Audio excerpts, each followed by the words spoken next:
Selamat pagi, selamat siang, selamat sore, selamat malam. Saya Elvin. Hari ini mempresentasikan sistem basis data tentang gym system. Dari anggota dari kelompok 3 ada Andre Jonento dengan NPM 2231 192, Davina 2231 051, Alvin Lee dengan 2231 069, Gray August Suryanti 2231 142, Jeffrey Liu 2231 132, Yoni Susanto 2231 0444, Valen Angelito 2231 1333. Latar belakang, fitness center memerlukan sistem yang dapat membantu mengatur keanggotaan mulai dari pendaftaran, pembayaran, hingga manajemen data anggota. Hal ini dapat menjadi masalah jika fitness center masih menggunakan sistem manual atau sistem yang kurang efisien.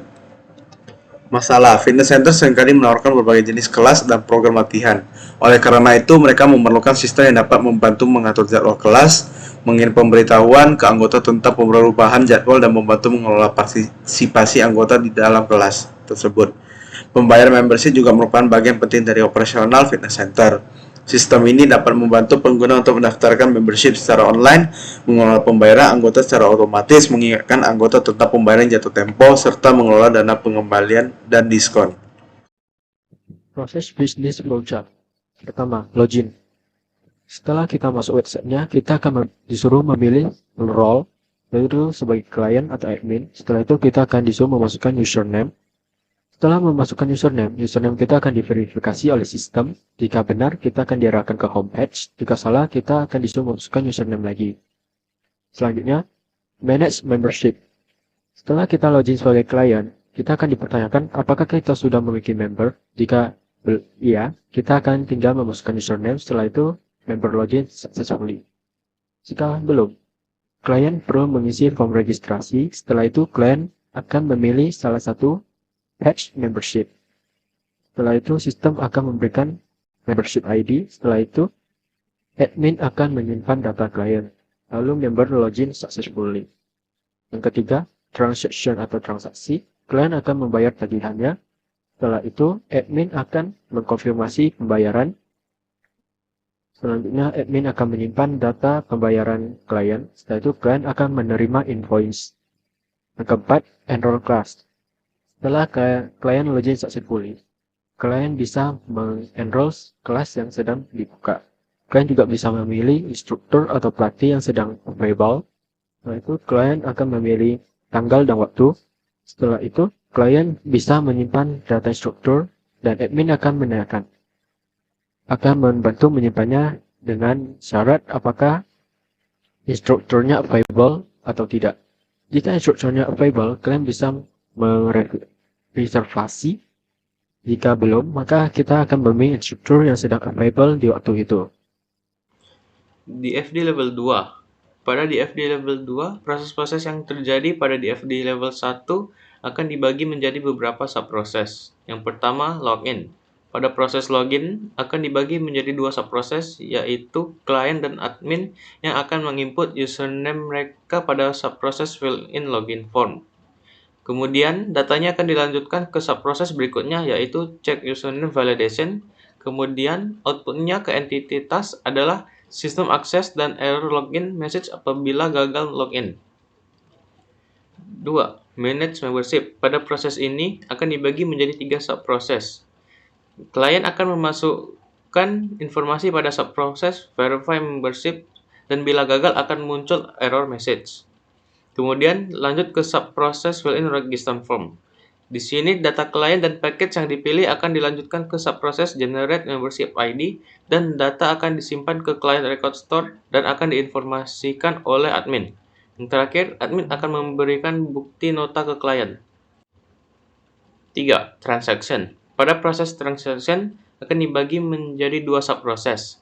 Klien akan melakukan pembayaran pada subproses payment for registration kepada admin, dan lanjut ke subproses generate billing statement untuk memberikan konfirmasi pembayaran ke klien. Setiap pembayaran akan disimpan di payment store. 4. Enroll class. Pada proses ini akan dibagi menjadi 3 subproses. Username dan admin akan login terlebih dahulu, dan datanya akan diverifikasi dari client record store dan admin record store. Setelah login, klien memilih kelas pada subproses choose class dan memilih instructor pada subproses choose instructor. Jadwal kosong instructor akan diberikan dari instructor store. Terus klien bisa memilih tanggal dan waktu pada subproses, choose date and time, dan akan memberitahu instructor. Instructor akan memberikan konfirmasi kelas dan jadwal ke klien. Informasi kelas akan diupdate di class store dan informasi ruangan yang akan digunakan akan diupdate di room store. Inilah IR diagram untuk gym system kita. Yang pertama, kita memiliki entitas klien yang memiliki client ID sebagai primary key, age, sex, date join, name, first name, last name, status, contact info, address, phone. Relasi klien dengan kelas ini, kelas terdiri atas kelas ID sebagai primary key-nya, class name, size, class image, schedule, date, time. Satu klien bisa join atau tidak join dalam satu kelas. Sedangkan satu kelas minimal memiliki satu orang dan maksimalnya 15 orang. Hubungan di antara kelas dengan instructor. Instructor ini terdiri atas instructor ID sebagai primary key-nya, dan name, first name, last name, age, sex, phone, status, image, specialty. Satu kelas hanya bisa diajarkan oleh satu instructor, sedangkan satu instructor minimal mengajar satu kelas dan tidak ada batasan maksimum kelas yang diajarkannya. Relasi antara kelas dengan room. Room ini terdiri atas room ID sebagai primary key, name, condition, dan location. Satu kelas hanya bisa di-host dalam satu room, sedangkan satu room bisa meng-host banyak kelas. Kemudian lanjut ke client dan membership. Membership ini weak entity karena ia dependent terhadap entitas klien. Membership memiliki membership ID sebagai foreign key, start date, expired date, fee, duration, dan status. Klien bisa saja tidak ada membership atau maksimum hanya boleh ada satu membership. Satu membership hanya boleh dimiliki oleh satu klien. Kemudian lanjut ke relasi antara klien dengan payment. Payment ini juga sama kayak membership, sebuah weak entity yang dependent terhadap entitas klien. Payment memiliki payment ID sebagai foreign key, description, amount, date. Hubungan di antara klien dengan payment, satu klien bisa tidak ada payment atau bisa mempunyai banyak payment. Sedangkan satu payment hanya bisa dimiliki oleh satu klien. Selanjutnya, saya akan menjelaskan mapping rancangan IRD kita menjadi sebuah data diagram atau table-table. Yang pertama, entity akan dipetakan menjadi table dan atribut dari entity tersebut akan dipetakan menjadi kolom. Weak entity akan dipetakan menjadi table, semua atribut dari weak entity tersebut akan dipetakan menjadi kolom, dan primary key-nya yaitu primary key dari strong entity ditambah primary key dari weak entity. Kolom hijau ini merupakan foreign key dan kolom orange ini merupakan primary key. Bisa kita lihat hubungan antara entity class dengan client itu adalah many to many. Maka kita membuat table baru yang kolomnya berisi primary key dari class dan primary key dari client dan atributnya. Dan nama tabelnya ini merupakan nama table dari relationship-nya yaitu enrolls in. Kemudian hubungan antara entity class dengan room adalah one to many. Sehingga kita perlu masukkan primary key dari room ke table class dan menjadi foreign key pada table class. Dan jangan lupa ditarik garisnya. Kemudian untuk hubungan antara entity class dengan instructor adalah one to many. Sehingga kita perlu memasukkan primary key dari instructor ke table class dan menjadi foreign key pada table class. Dan jangan lupa ditarik garisnya. Kemudian hubungan antara entity client dengan membership adalah one to one. Entity client sifatnya partial, sedangkan membership sifatnya full. Maka primary key dari client yang akan ditempelkan ke table membership dan akan menjadi foreign key pada table membership, dan jangan lupa ditarik garisnya. Kemudian hubungan antara entity client dengan payment adalah one to many. Sehingga primary key dari client akan ditempelkan ke table payment dan akan menjadi foreign key di table payment. Dan jangan lupa ditarik garisnya.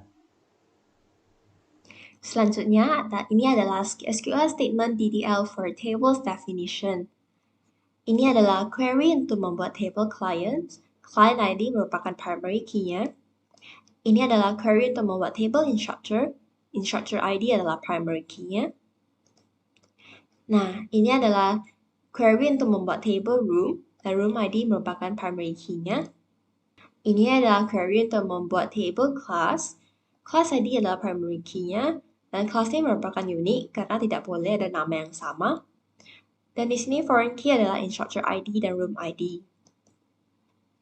Nah, inilah query untuk membuat membership. Nah, membership ID adalah primary key-nya. Dan yang unik adalah client ID. Dan foreign key-nya juga client ID.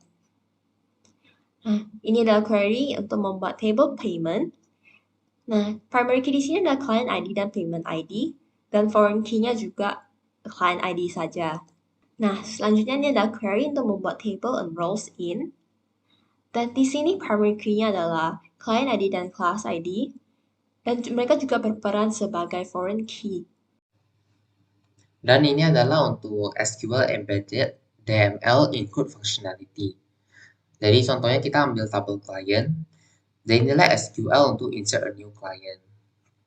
Ini atribut, kemudian ini semua value-nya. Kemudian ini SQL untuk read all of the client. Dari sini kita select semua atributnya. Dan ada beberapa yang saya rename, ganti namanya. Dan inilah di bawah hasilnya. Kemudian ini untuk mengupdate client, di mana kita mengupdate berdasarkan client ID-nya. Dan contoh yang kedua adalah untuk table enrolls in. Jadi ini kita bisa insert enrolls in, di mana jika client ingin menjoin sebuah kelas. Dan ini SQL-nya. Kemudian ini untuk read semua client yang telah enroll dalam sebuah kelas. Jadi di sini saya menggunakan join dengan enrolls in, join ke table client, kemudian join ke table class untuk mendapatkan client name dan class name-nya. Kemudian selanjutnya adalah untuk update enrolls in. Di sini kita menggunakan dua parameter yaitu client ID dan class ID-nya karena dua ini merupakan primary key-nya. Karena relationship mereka berdua adalah many to many. Kemudian ini untuk delete enrolls in-nya. Jadi di sini saya akan mendemokan aplikasi Gym-in kami. Jadi pertama di main page ada login sebagai user dan login sebagai admin. Dan jika login sebagai admin, section pertama yang akan muncul adalah client. Jadi di sini kita bisa menciptakan sebuah client baru dengan mengisi data di bagian ini.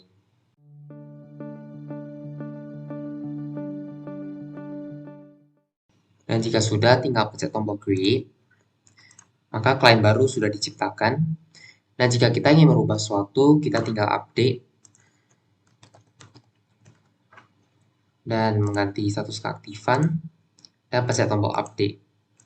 Maka di sini juga akan berubah. Dan selanjutnya adalah untuk bagian instructor. Jadi di sini adalah dashboard sebagai instructor. Ada nama, ada specialty mereka, dan status keaktifan mereka. Dan di sini kita bisa juga meng-create instructor baru.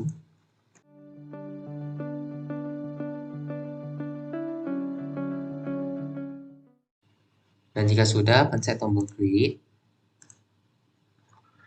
Dan otomatis ini akan muncul. Dan jika kita ingin update, tinggal pencet tombol row-nya juga. Contohnya ingin mengganti umurnya menjadi 25. Kemudian pencet tombol update. Dan di nanti bagian dashboard ini akan muncul instructor yang baru. Dan selanjutnya adalah untuk ke bagian kelas. Jadi ini adalah tampilan untuk kelas dashboard.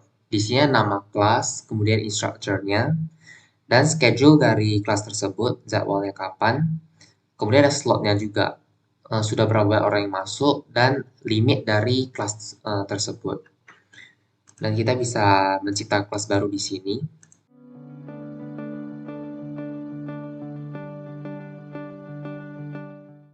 Dan jika sudah, pilih tombol create. Dan sama di sini kita juga bisa update. Contohnya ingin mengganti ruangannya. Dan tinggal pilih tombol update. Dan di sini juga akan berubah.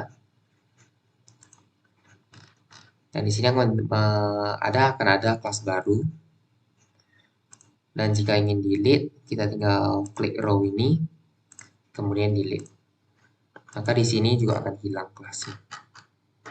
Dan selanjutnya adalah bagian room. Jadi ini adalah bagian ruangan untuk sebuah kelas. Di sini kita bisa menciptakan ruangan kelas baru.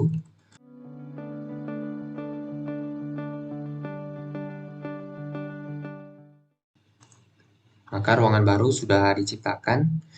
Dan di sini kita juga bisa update. Contohnya set conditionnya not for public.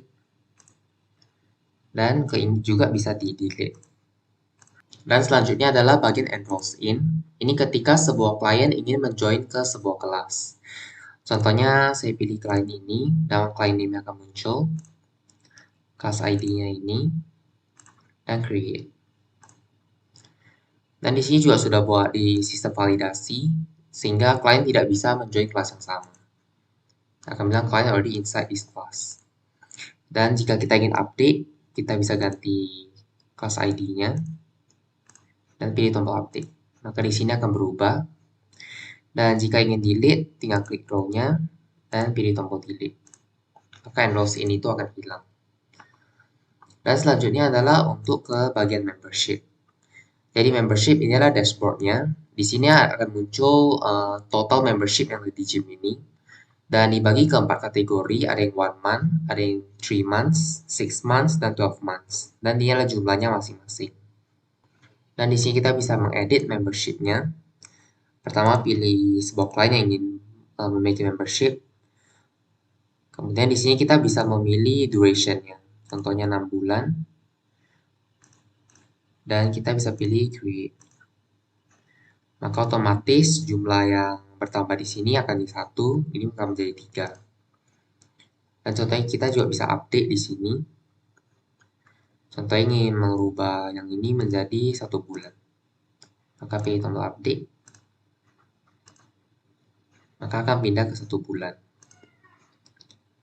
Dan klien tidak bisa memiliki 2 jenis membership.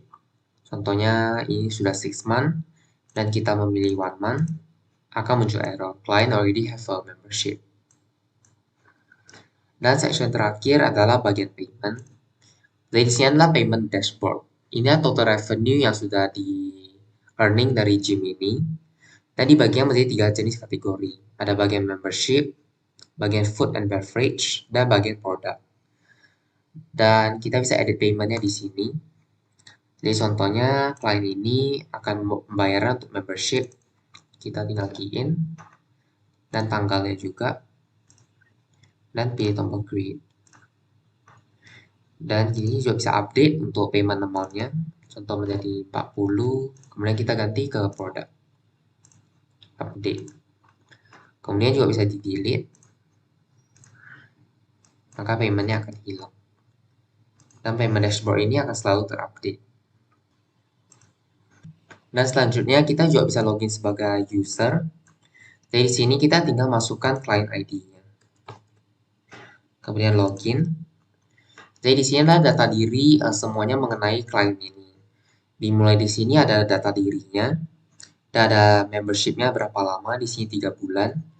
Total kelas yang sudah di-join ada 3. Dan di sini ada list semua informasi mengenai kelas itu. Dan di sini juga ada total payment yang sudah dikeluarkan oleh klien ini. Dan ini adalah payment history-nya. Ada jenis produknya, tanggal, dan juga jumlah payment-nya. Dan jika kita login ke klien lain, maka tentu saja data dirinya akan berbeda. Di sini membership-nya 1 bulan, dan inilah payment history dan jenis kelasnya. Dan sekian demo dari aplikasi sistem gym kami. Terima kasih.